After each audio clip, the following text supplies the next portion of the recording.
How to create appealing character designs. Well, not to glaze myself a little bit here, but I think I'm pretty decent in creating character designs. And if I'm not, shit. Anyway, here are the 3 things I think about when creating an appealing character design. Number 1, fashion. This is a no-brainer. We all wear clothes. I'd assume your characters wear clothes. That's like the number 1 thing someone looks at when they look at a character.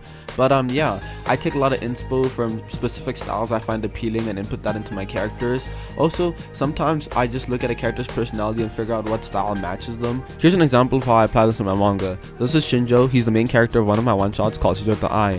Shinjo is very closed off and secluded and a tad bit antisocial, so I make that very visible in his clothing. He wears a lot of baggy clothing and dark hoodies, which gets that point across. And then on the flip side, we have Ai, the female protagonist, and she's very upbeat, outgoing, extroverted. She cares about fashion quite a bit. I feel like that's made very obvious, and she wears very feminine clothing that stands out, which matches her personality. Here's a little sketch of the entire Shinjo the Ai gang standing together, and I feel like all their personalities are conveyed pretty well through their clothing. Yay, visual storytelling. TLDR, they got that shit on. Anyway, I'll talk about the second thing I take into consideration when making appealing character designs in the next video. Bye bye. また明日。